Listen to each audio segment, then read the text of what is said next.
Welcome to the Beyond Divorce Embracing Change podcast. My name is Michael Flores, and I will be your host while we explore the complex journey of divorce with empathy, insight, and practical knowledge.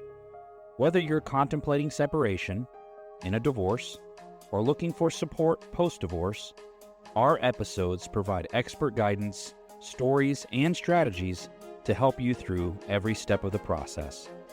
We are actual therapists, helping clients who sit on our couches every day through their difficulties of divorce.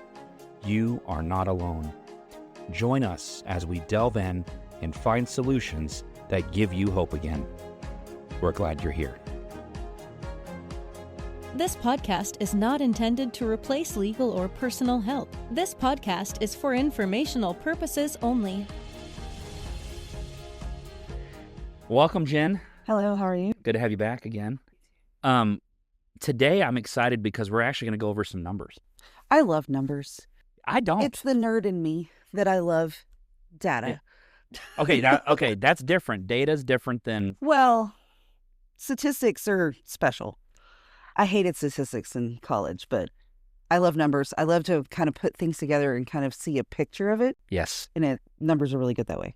Well, I think numbers are what, isn't it really how we generate kind of what's going on? It's a way to keep track of things. Yes. And so the numbers we're going to go over are the stats of divorce. Yeah.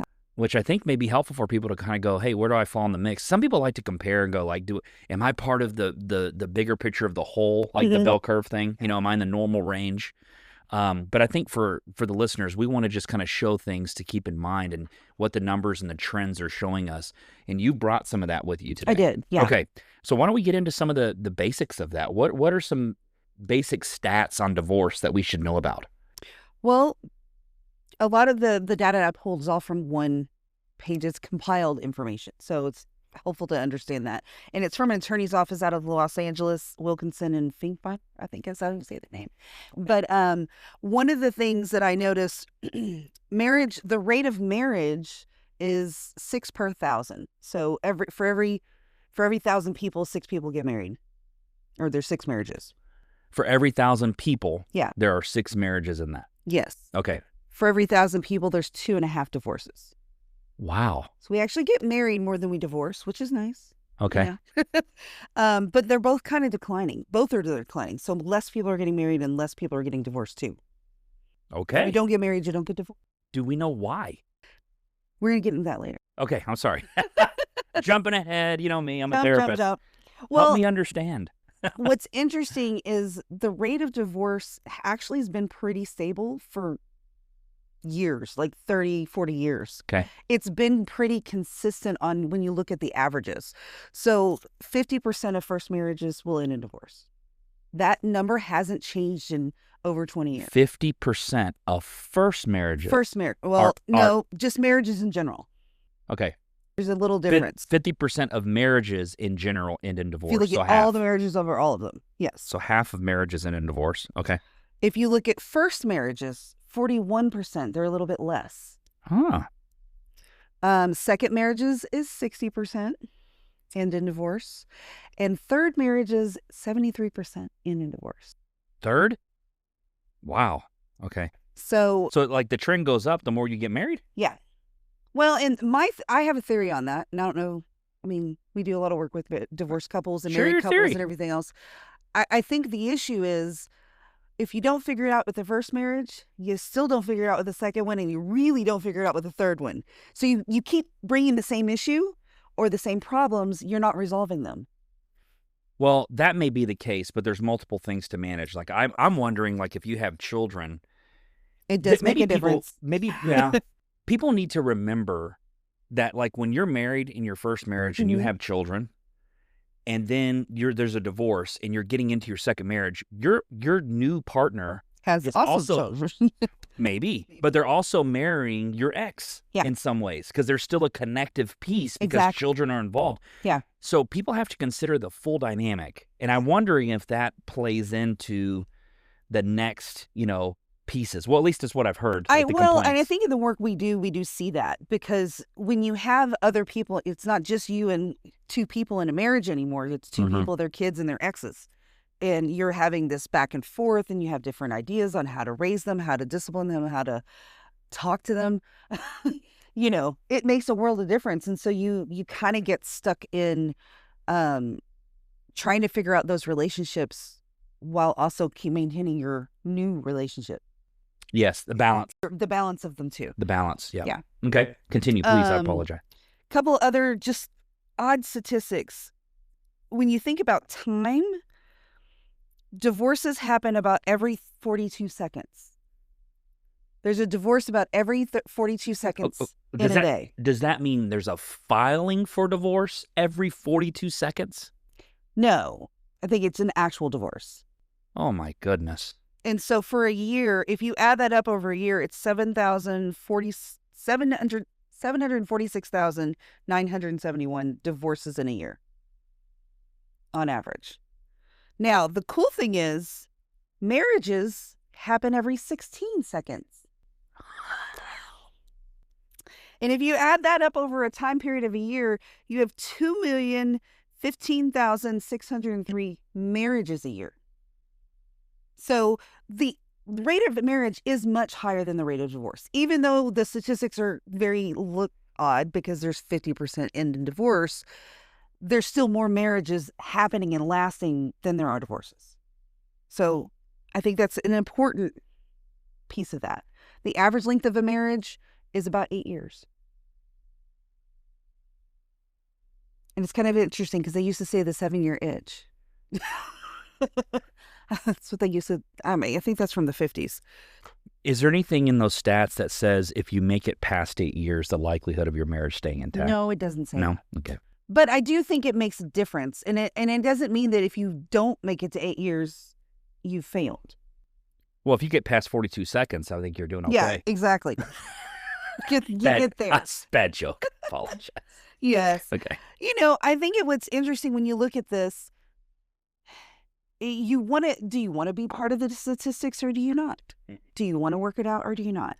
I do marriage counseling. I also work with divorced couples. So it's kind of like you still have a relationship with that person. You have to have a connection with them, especially if you have kids.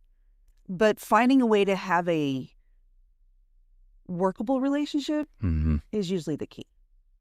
I think I've mentioned this before. I was lucky. My parents got divorced when I was about 1, but they stayed best friends my whole life. Wow. They have been able to go through multiple marriages each. They are definitely part of the statistics, but they went through multiple marriages, but in the same time, for my brother and I, they stayed friends. So we were able to have good relationships through our whole lives because of that. The pattern that I've seen in divorces when I've worked with people is most people that got married and had children and had a family, there was a place where they really did feel they hoped for a future. I would even go as far as to say they did love each other. Yeah. And somewhere along the time frame of their experiences with each other, one or both, more than likely both, probably got hurt along the time frame. Yeah. And trust was broken, and basically all the roots of make a good relationship were starting to get tainted. And as a result of that, it seems like when I'm working with divorced parents, typically I'm working with parents because we serve kids. Yeah. But when we're working with the parents, which is really odd because I've worked more now, it's weird. I've been getting more people coming to actually help them navigate a divorce, the adults, not working with the kids, which I find that to be really cool. I love it because it's almost a preservation thing, Yeah. But anyway, getting back to what I was saying, it seems like the biggest thing that people want in a divorce is they want their ex to validate their own experience. Yeah. And what I mean by that is not say they agree with them. Like, I agree with you about what you think this has all been like. Yeah. But a time to go, you know what? I can see that you got hurt in this.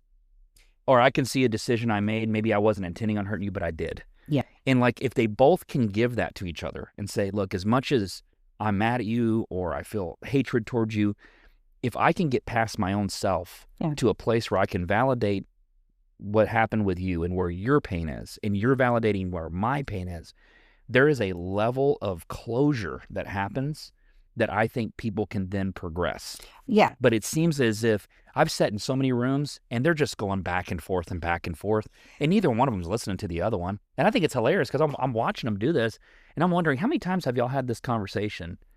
You know, maybe even when you were married, you may have had it. Well, and neither one of you listened to the other one. Well, that's the thing. When I have marriage counseling clients come in, and one of the things that I see the most is both sides. I don't feel heard. Both sides. I can't, no one's hearing me. No one's listening to me. No one's validating what I'm saying. They're not validating how you feel or what your perception of things are. Doesn't mean you're right. Everybody has their own perception. You know, you got the whole pigs versus the wolf theory, but everybody can have their own perception. It's just sometimes what I see a lot is they don't talk to each other about what that actually is. They don't really understand where the other person's coming from. Well, they just only want to deal with their own hurt. Human beings make things mean things. Mm-hmm. We put meaning on things that happen without clarifying why they happened in the first place. Yeah.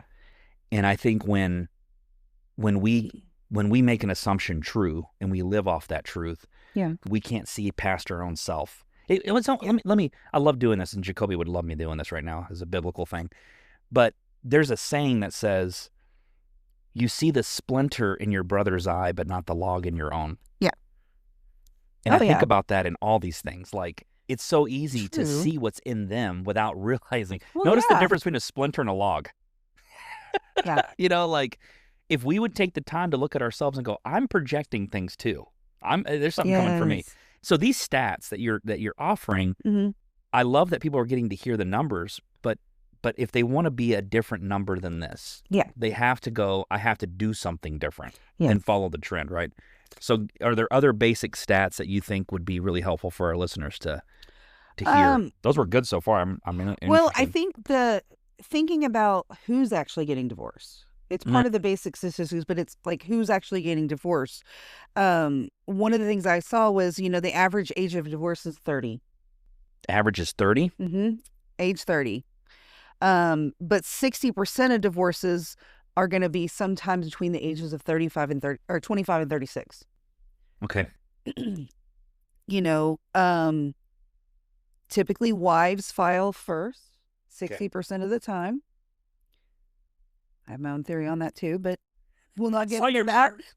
I'm watching your brain turn. You're sitting there going, wait, I got a theory on that. You want to share that now? You want to share it later? Well, if you think about it, especially if you have kids, who typically manages the schedule? The men. No, I'm teasing. I'm messing with you, Chip. When you have a schedule, you have a household, you have different things, the grocery store. I mean, depending on how y'all share your roles, from what I see from my clients, it's mostly the moms that are doing all of those things. Now, doesn't mean dad doesn't help. Dad does do parts, and mom's like, hey, can you help with this? And there's things that go in together in that relationship. But a lot of the times, moms are in charge of that part. Well, it's the man of their head and the woman of their neck. Yeah. Is that how that works? The neck kind of controls the head. So I mean, it makes sense if they're always in charge, technically, in a lot of ways, they're going to take charge and file first. Mm. So what you're saying is the stat is that women are more likely to file divorce than men. Yeah. Got it. Yeah.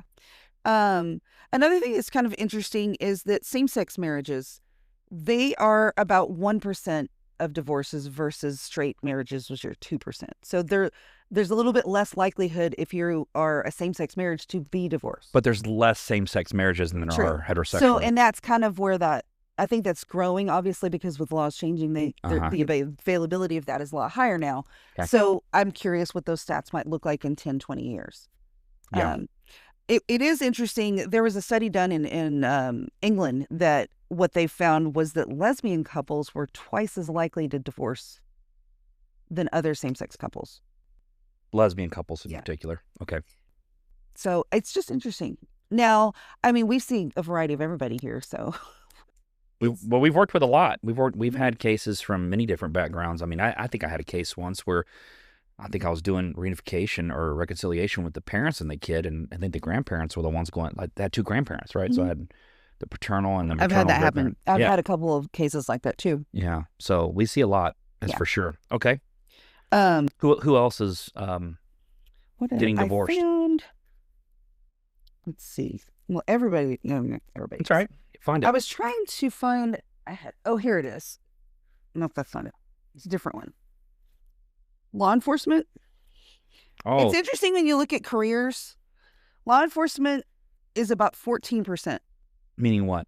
14% of law enforcement divorce. Okay. So 14% of men that are in law, or women Either that are in law didn't enforcement. specify. Yeah. What's interesting though is that corrections officers, it's 23%. It's higher? Yeah. So you mean when you say correction officer, you're like working in the jail? Yeah. Okay. So kind of interesting. Nurses is 28%. Oh, man. I have a feeling that has to do with their schedules. A lot of scheduling issues. And doctors and surgeons is only 9%. So Probably has to do with their schedule. their schedules, No. no, seriously, they're more flexible. They can actually have a little bit more specific scheduling. The reason I think of this is nurses typically work 12-hour days. They have the worst. Nurses travel too. And some travel, some, Because there's not depending enough on of what them. field you work in. I mean, we always need nurses. If you want a career, join a nurse. Yeah. Be a nurse, but Be a come get nurse. therapy when you get married, right? I mean, you're getting that numbers high. And it's interesting. Legislators is about 8% divorce. It doesn't have a whole lot. Wait staff is about 27%. Wait staff? Wait staff. As in like people that do Waiters, restaurant work? Okay. restaurants. Entertainers is 28%. Would that be like people like your music industry, film? Okay. Yeah. So it's kind of interesting. They also have statistics by ethnicity Do they have statistics for on, women, but they didn't do it for men. do they have any that you found on just like infidelity? Oh, Like no. nothing with that? Mm-mm. I'm wondering how infidelity plays into a lot of, because remember, one of the basis of any relationship is trust. Yeah. So like even in co-parenting, what's the one thing they have to co-parent well? Trust. Trust. What do they have to be good partners in a marriage? Trust. Okay. So it's that one component, like Well, it's the base of any relationship. that's it right there. Your kids, you got to have trust. There it is. And so that's why I'm wondering if there's particular things that play into, and if we don't have the stat, we don't, but that are pushing or playing into why people are getting divorced. No, that's good. So we just were told that 40% of the divorces that are occurring are rooted in infidelity. Yeah. So big word that means cheating. Cheating. Cheating. Yeah. Did I say it right? I said it very Texan, didn't I? Cheating. You did. It has a G in it. Okay. Yes. Cheating. Well, and that's actually the next thing is why we get divorced. Why do we get divorced? Okay, let's do it. Let's get into that. Infidelity is one. Definitely lack of commitment. What does that mean? Lack of commitment, 73%. What does that mean? You're not committed to the relationship. Oh, like maybe like you're a doctor and you work a lot, I think that's or you're where a cop, infidelity or you're... falls. Mm, Or you put your priorities above your work priorities. Everything else is above the marriage. got it. Your kids are above the marriage. Yeah, I'm playing And golf. that's Yeah. tricky. I got golf today, guys. Sorry, you know that I play golf on Sundays, and so yeah, we're not doing family church on. Your priorities are out of whack. That's what it is. Okay, Yeah. I'm not saying Well, that's what and I do. it's hard because, again, with marital counseling, and I know we're talking about marital counseling and divorce at the same time, but it's okay. The thing is, one of the things that I see the lot is the priorities. When you have your kids, your work, your own health Mm-hmm. is all above your marriage. Now, So when you're saying I don't know if that's right, but that's how it usually falls. you're saying commitment to the marriage really needs to be what priorities have you placed? Yeah. And do you all agree on what those look like? Exactly. Okay, got it. So a lack of an agreement of what the priorities are. I think the other thing is the fluidity, because there's life circumstances. Oh, totally. One, I hate this circumstance, but I've had it more than once, is when a child gets deathly ill, Mm-hmm. okay? And the parents have to become super mom and super dad. Yeah. And so what ends up falling to the wayside? Them. The marriage. Their relationship. Because they become super parents versus super husband and wife. They forget that piece. You know that one saying they used to say, like the empty nesters? Yeah. So the kids go off to college and then it's just you look at each other and go, who are you? Like, who are you? We forgot to date. I've told my wife before, like, I don't know how good of a grandparent I'm going to be. I'll probably be a good one. But I want to do stuff with my wife when my kids grow up. I want to raise my Yeah. kids well. That's the priority. Then We y'all go have- travel. Yeah, our kids will be like, hey, we need a babysitter. I go find one. No, I'm kidding. I'm not going to be that mean. But I want to love my wife, Yeah. Throughout the end of my life. Like, I want to have experiences and memories with my wife. I want to die emptying out, if that makes any sense. So, like, I can go, I live the life I wanted to live. I think that has a lot to do with our priorities in our lives. And one of the biggest things is if you want to work on your relationship, you've got to make the relationship a priority. Yeah. You've got to give it a space. You've got to make time for it and say, I'm going to put this effort in. I had a couple yesterday that told me, or the other day, they said that Thursday nights is their date night. So you mean they couldn't do therapy on Thursdays because they do date night on that night? Okay. No penalty on this. Then I didn't mind that. But they said, no, every Thursday they have a date night. Sometimes it's going out. Sometimes it's just staying in and watching a movie. It just depends on, it's something their time together that they specify. They schedule time. Yeah. For each other. Yeah. And sometimes you really got to do that, especially if you have alternating schedules. It's special. Got to find some time. Other reasons why divorce: argue too much. I think everybody would agree. Did they write that on? Did they write that on their paper at the divorce? We argue too much. 56%. 56. Mm-hmm.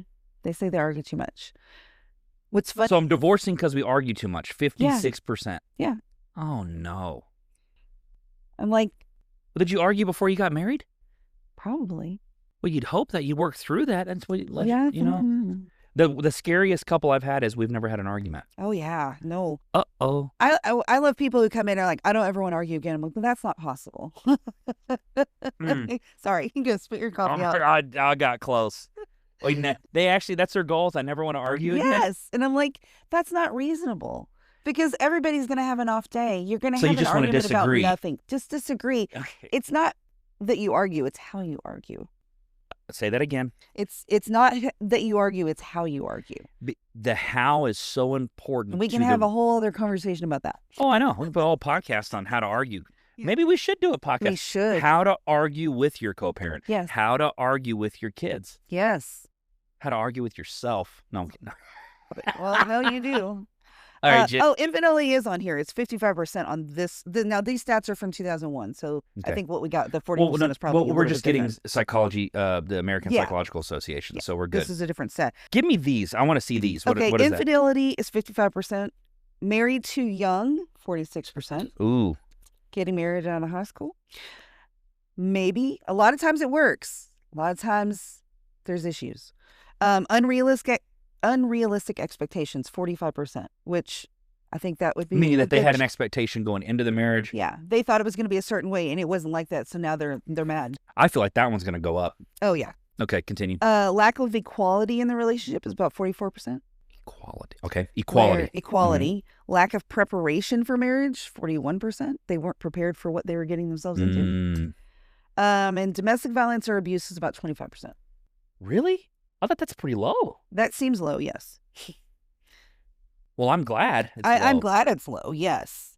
And, I just feel like, don't we hear the word safety so much thrown around in divorce? That I'm like, my brain goes safety, there's physical something happening. Yeah. But then when I dive in, I hear more times discomfort. Yeah. They interchange the word discomfort for safety. Yeah. I don't feel safe when they're really saying I don't feel comfortable. And so I always... Hey, let's be clear on what we're saying here. Words matter. They do matter. And I think a lot of this, when you think about how we function as adults and when we have conversations and we have disagreements, again, it goes back to how we're fighting. Mm-hmm. Because if you are having an argument and you're calling each other names or you're saying demeaning things about the other person, that's probably not going to end well. Right. And it's not really going to build anything in that relationship. It's just going to bring it down. Got it. So, but if you can find a way to work through some of that and kind of resolve some of the, petty things that we get mad about, you can maybe get through some of those arguments without a real fight. Obviously, I also will say this, because I know infidelity is one of the highest, but that doesn't mean your marriage can't survive it. Mm. And I think that's important to understand, even within looking at divorce. Depending on how you built your relationship, you can get through anything you want to get through. You just got to really want to and really do the work. The thing about, I saw I'm going to use this paper to do it as a visual for those that are watching this. I heard a person that taught it to me, and they said, if this, when you're born and you're like this piece of paper and you're smooth and you haven't had a lot of experiences in life, right? So it kind of represents You have that. no wrinkles. Right. And then you go through life and things happen to you. People mistreat you. You feel betrayed. You get hurt. Someone breaks your trust, and all they're doing is just, right, they're crushing you, and you feel crushed. And so you spend your whole life like trying to iron it all out, right? You go to therapy, you talk to your friends, you pray to God, all these things that you do. And as you start working on you start healing from the process, you go back to your, hey, I'm back, but look at it.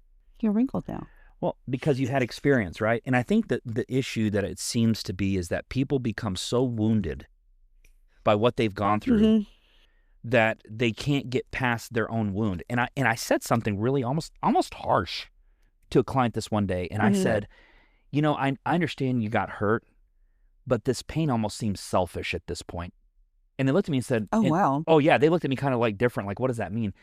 And I said, well, you want to get better. You want peace. You want happiness. You want to be able to move on, but you're not willing to let go of the thing that hurts you.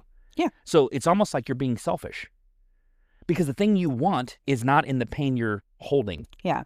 Right? You want something beyond what you're holding on to, but until you have the courage to Elsa that thing and let it go,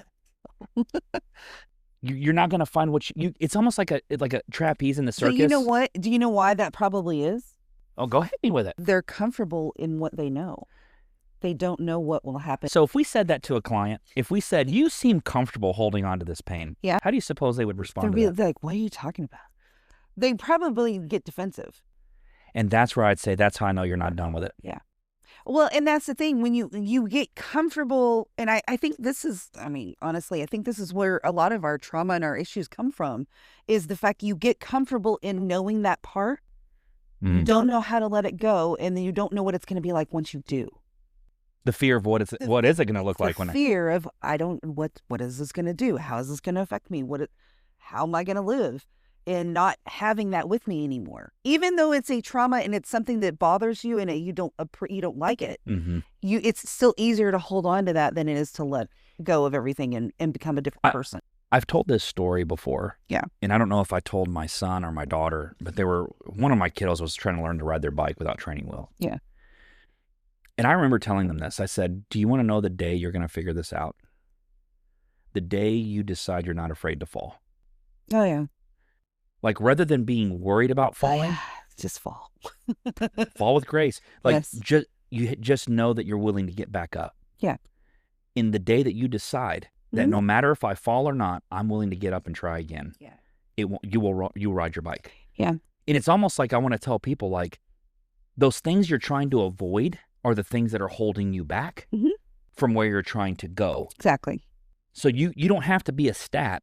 No. If you'll just face the thing you're avoiding. Oh, goody. This is so therapy. Oh.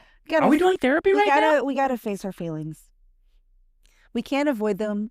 They'll come back. They'll come back at you. Let's do this. I know we're getting close to time. I have a couple of recaps and takeaways. I'm going to say the ones I wrote down that I thought were pretty significant. Just a few more stats? Ooh. I have just a couple. She's got more goodies. One is good. Give them the goodies. goodies. Well, because it's talking about with kids. Okay. The divorce rate of couples with children is 40% lower than those without children. With children is lower. Lower. Than without. Okay. Because they want to stay together for the children. I get it. Half of all children in the United States will witness the ending of their parents' marriage. Oh. Half. Half? And of that half, 50% will also see the breakup of their parents' second marriage. Like I said, my parents so half of that half each. But half of that half will also witness the second marriage ending. My parents were both married 3 times each. I went through all of their marriages and divorces. What was the other thing? Having a baby before marriage can increase your risk of divorce by 24%. Mm-hmm. What was it? The other thing was finance. I think you've talked about the finance of divorce before, haven't you? Go ahead. Hit them with stats. Hit a number. The average cost of a divorce is $15,000. And that's on the cheap end. Well, you said average. That's average, yes. 50% of the parents with children that are going through divorce move into poverty after divorce. Hold on. Say that 50% of parents with children that are going through a divorce move into poverty after divorce. Oh, that's horrible. Because you lose the other half of the income. Oh, yeah, you lose half, and then they want to take half, and then it is a financial mess. It is. Well, and what's interesting is 60% of people under poverty guidelines now are divorced women and children. I had a client tell me once, they said they paid their client a retainer, or their attorney a retainer to do the divorce, and that even after all the sessions they've done here with us, yeah, they even still hit the retainer. It's almost as if like, hey, if you got to go through the divorce, you got to go through the divorce. We get it. But man, if there's anything salvageable, you might want to go to the counselor's office first. True. Well, and it doesn't hurt to try and work because financially it doesn't hurt as much, right? Yeah, and this is actually kind of interesting because the last statistic on here is only about 5% of divorces are decided in the courtroom. Only 5%. 95%, the parties and their family law attorneys are able to settle amicably. Wow. Which is kind of cool. Or it was either, or they go through mediation. So, I mean, there are ways to work through a divorce. And I do think going to a therapist to figure out how to manage the divorce, how to manage the relationships through the divorce. I mean, that's part of the reason why we did this podcast, is because we need to work through the relationship part of this. Mm-hmm. And then if you do have to go through divorce because there are reasons you can't stay married, I mean, there's very valid reasons. We didn't even get into it, but I know substance abuse is one of those that's really high. And you have that trust is gone. So, but being able to have a workable relationship for your kids, for yourselves, to be able to live your life, move on to another relationship that might be beneficial to you. Divorce is all about transitions, and if people can become really good navigators of their transitions, usually things can work pretty well. And I would just tell people that's the greatest piece of advice I can give you is when you're in a divorce or getting divorced, you're dealing with tons of transitions, financial transitions, kids, co-parenting, new relationships. And so you're navigating this newness all over you. Yeah. And so you have to develop a navigational way to create a new normal. Yeah. Make sense? Mm-hmm. And making it work for you. Us therapists love to help people develop new normals. Yes. That fit within the world that you're trying to create for yourself, right? That's 90% of the work I do with kids. There you go. How do they manage the situation going on around them that they don't have control of? There it is. Okay. So hit these recaps. We'll be done. Half of marriages are ending in divorce. A divorce is happening every 42 seconds. 8 years is the average length of a marriage. We got to figure. There's something about that I want to learn more about. Average age is 30, but somewhere between 25 and 36 years of age is about the average age of people that are getting divorced. Those are the ones I really wanted to hit on. Is there any other ones that you said stood out? You said, I want to make sure the listeners hear this again. No, I don't think so. I think my biggest thing is, if you feel like there is a way to work on your marriage or at least have an amicable divorce, then do it. Find a way to make it work for you. There you go. If you absolutely cannot be with this person for your own reasons, that's valid. There's nothing wrong with that. Right. And that doesn't matter. I mean, it doesn't matter if it's part of the statistics or not. You've got to take care of yourself first. It all goes back to you. There you go. Like we talked about in the beginning, because all of our issues all start with us. So we've got to figure out what our issues are first before we can do anything with anyone else's. That's right. Okay. Well, I wanted to thank all the listeners for being here. I actually want to just really give a big shout out to those individuals who have stopped by to give their personal feedback and appreciation of the podcast. It has really helped us want to do this more and continue to do this for you. And I can't thank you enough for being here. We can't do it without you listeners listening in and wanting to get information. We love to share. We love to help. And we're just so glad that you're here with us. Thank you, everyone. Keep moving forward.